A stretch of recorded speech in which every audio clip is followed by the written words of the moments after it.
একটা দেশের রাজনীতি যদি রুগ্ন হয় তাহলে কিন্তু এর অর্থনীতিও কিন্তু রুগ্ন হতে বাধ্য, এবং আমরা সেটা দেখেছি। স্বৈরাচারী আমলে আমরা সেটা দেখেছি, কয়েকটি মেগা প্রজেক্ট দেখেছি আমরা কিভাবে উন্নয়নের মেগা প্রজেক্ট করেছে তারা, কিন্তু সেটি কিন্তু অ্যাকচুয়ালি উন্নয়নের চিত্র না। এখন ধীরে ধীরে আসল রূপটা বেরিয়ে আসছে, অর্থনীতিকে আরম্ভ করে সবকিছু, ইন্ডাস্ট্রি থেকে সবকিছু বেরিয়ে আসছে। অর্থাৎ বাংলাদেশই কিন্তু এর সবচেয়ে বড় প্রমাণ যে একটা দেশের রাজনীতি যদি রুগ্ন হয় তাহলে এটার অর্থনীতিও কিভাবে রুগ্ন হয়ে যায়। আহ, প্রিয় উপস্থিতিবৃন্দ, প্রায় 30,000 মানুষকে নির্মমভাবে আহত করে, 2,000-এর মতন ছাত্র জনতাকে হত্যা করে এই যে পতিত স্বৈরাচার দেশ ছেড়ে পালানোর পরে সম্পূর্ণ বিধ্বস্ত একটি প্রশাসন রাষ্ট্র দায়িত্ব নিয়েছে এই অন্তর্বর্তী সরকার। এখানে মহাসচিব সাহেব একটু আগে ওনার বক্তব্যে বলেছেন কয়েকটি গুরুত্বপূর্ণ কথা। মাফিয়া সরকার প্রায় 15 বছরের তাদের তৈরি করা যে জঞ্জাল 3 মাসে দূর করা সম্ভব নয়। তবে 3 মাস পর সরকারের যে এই যে অন্তর্বর্তীকালীন সরকার, তাদের সফলতা কিংবা ব্যর্থতা নিয়ে জনমনে প্রশ্ন ওঠা অনার্য কিংবা অস্বাভাবিকও নয়। অন্তর্বর্তীকালীন সরকারের, আমরা আগেও বলেছি যে একটি বিষয় বোধহয় ওনাদেরকে মনে রাখা দরকার, যে জনগণের সকল দাবি হয়তো তাদের পক্ষে পূরণ সম্ভব নয়, কিন্তু সরকার পরিচালনায় যে অদক্ষতা পরিলক্ষিত হয়, যদি অদক্ষতা দেখতে পায় জনগণ, সেটাও কিন্তু জনগণ আবার সহজভাবে মেনে নেবে না। আমি এর আগেও বারবার বলেছি, অন্তর্বর্তীকালীন সরকারের প্রতি আহ্বান জানিয়ে বলেছিলাম যে রাষ্ট্র মেরামতের কর্মযজ্ঞ সম্পাদন করতে গিয়ে অগ্রাধিকারের সেটিং যদি ভুল হয়, অর্থাৎ কোনটা প্রায়োরিটি দিবেন ওনারা সেটা যদি ভুল হয়, তাহলে কিন্তু জনগণের কাছে সরকারের অদক্ষতা হিসাবেই কিন্তু এটি বিবেচিত হবে। জুলাই আগস্টের যেই গণ অভ্যুত্থান, সেই গণ অভ্যুত্থানে আমরা দেখেছি বহু মানুষ, বহু ছাত্র, বহু বিভিন্ন শ্রেণী পেশার মানুষ, হাত পা কান চোখ বিভিন্ন অঙ্গহানি হয়েছে।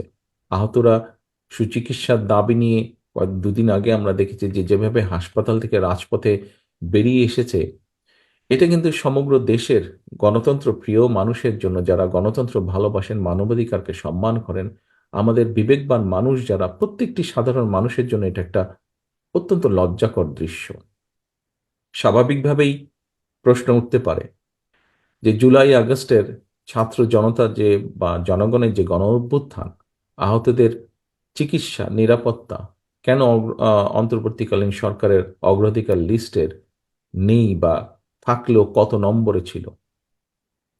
এরপরেও দেখেন আরেকটি বিষয়, যে বাজার সিন্ডিকেট ভেঙে নিত্য প্রয়োজনীয় জিনিসপত্র জনগণের ক্রয় ক্ষমতার মধ্যে আনার পদক্ষেপটি, যে পদক্ষেপ যেটা নিয়ে প্রতিটা মানুষ, সমাজের যে কোনো পর্যায়ে যে কোনো মানুষ, প্রত্যেকটি পরিবার আহ যেই কষ্টের ভিতর দিয়ে যাচ্ছে, যেই দুর্বিষহ অবস্থার মধ্যে দিয়ে যাচ্ছে, এই যে নিত্য প্রয়োজনীয় দ্রব্যের যে দাম, এটার যে উঠা নামা যেভাবে করছে, এই বিষয়টাও অন্তর্বর্তীকালীন সরকারের প্রায়োরিটি লিস্টের মধ্যে কত নম্বরে আছে। আমি সবসময় এর আগেও কয়েকবার বলেছি দৃষ্টি আকর্ষণের জন্য, যে অন্তর্বর্তীকালীন সরকারের সকল কাজ হয়তো সবার কাছে সাফল্য বলে বিবেচিত হবে না, কিন্তু অন্তর্বর্তীকালীন সরকারের ব্যর্থতা কিন্তু আমাদের সকলের ব্যর্থতা।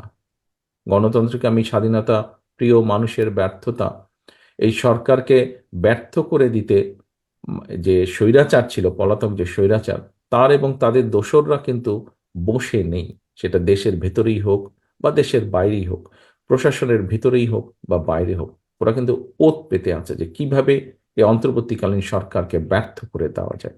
এদেরকে যদি ব্যর্থ করে দেওয়া যায়, তাহলে গণতন্ত্রকে ব্যর্থ করে দেওয়া যাবে। বাংলাদেশের কোটি কোটি মানুষ যারা গণতন্ত্রকে ভালোবাসে, গণতন্ত্রকে প্র্যাকটিস করতে চায়, তাদেরকে ব্যর্থ করে দেওয়া যাবে।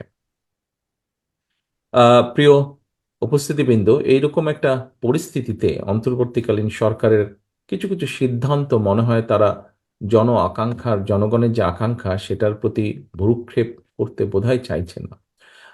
বরং তারা যেটা ভালো মনে করছে সেটাই তারা হয়তো চাপিয়ে দিতে চাইছে। অনেক অপ্রাপ্তি থাকার পরেও জনগণ কিন্তু এখনো এই সরকারের উপর আস্থা রাখতে চাইছে, তারা আস্থা হারাতে চাইছে না। আহ, তবে একটা প্রশ্ন হচ্ছে, সরকার কি ঔদ জনগণের আস্থা রাখতে চায়? কারণ জনগণের সঙ্গে সরকারের আস্থার সম্পর্ক নিবিড় থাকলে ষড়যন্ত্রকারীরা কিন্তু তাদের ষড়যন্ত্রের ডালপালা বিস্তারের সুযোগ পাবে না। এই অন্তর্বর্তীকালীন সরকারের সাথে যদি জনগণ যা চাইছে, মিনিমাম যে জিনিসগুলো চাইছে, তারা যদি সেগুলোকে অ্যাড্রেস করার জন্য সচেষ্ট থাকে, তাহলে ষড়যন্ত্রকারীরা সুযোগটা পাবে না।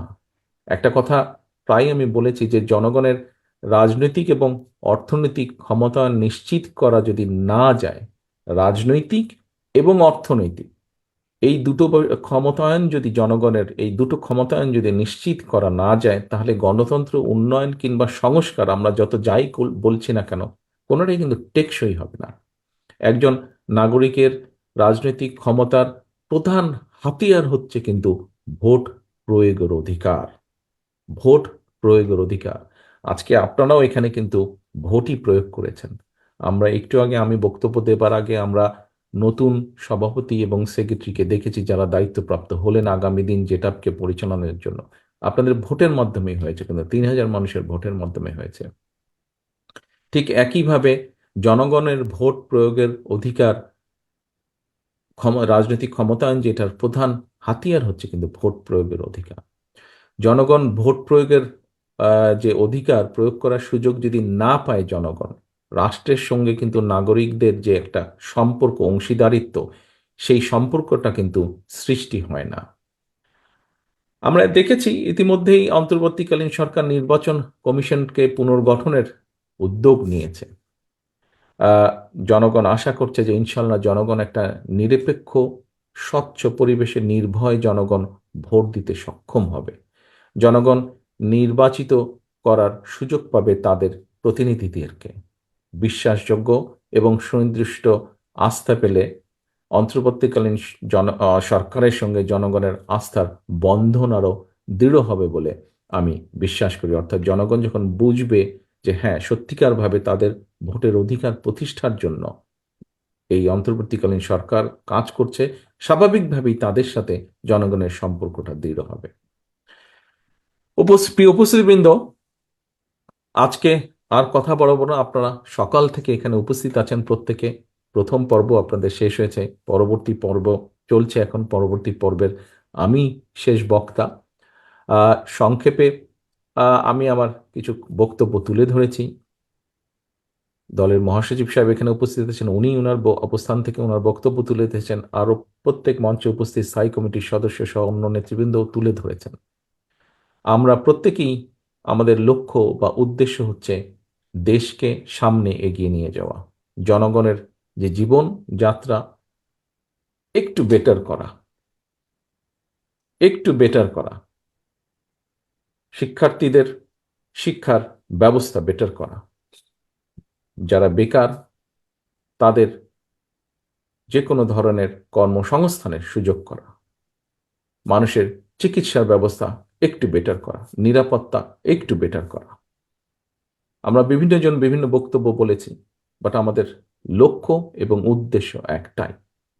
এখানে অনেক বক্তা অনেকগুলো কথা বলেছেন, তাদের কতগুলো কথা থেকে বেরিয়ে এসে অতীতে বিএনপি যখনই সুযোগ পেয়েছে জনগণের সমর্থন নিয়ে দেশ পরিচালনা, বিএনপি প্রতিবার চেষ্টা করেছে যতটুকু সম্ভব এই কাজগুলো করার জন্য, মানুষের জন্য, দেশের জন্য, সমাজের কম বেশি প্রতিটা শ্রেণীর মানুষের জন্য।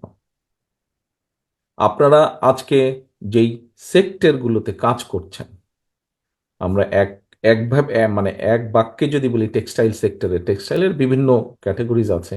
এই সেক্টরের সামগ্রিকভাবে যদি আমরা দেখি, এই সেক্টরের উন্নয়নের জন্য অধিকাংশ কাজ বিএনপি সরকারই করেছে। সেটি হয় শহীদ জিয়ার সরকার, তা না হলে দেশনেত্রী খালেদা জিয়ার সরকার।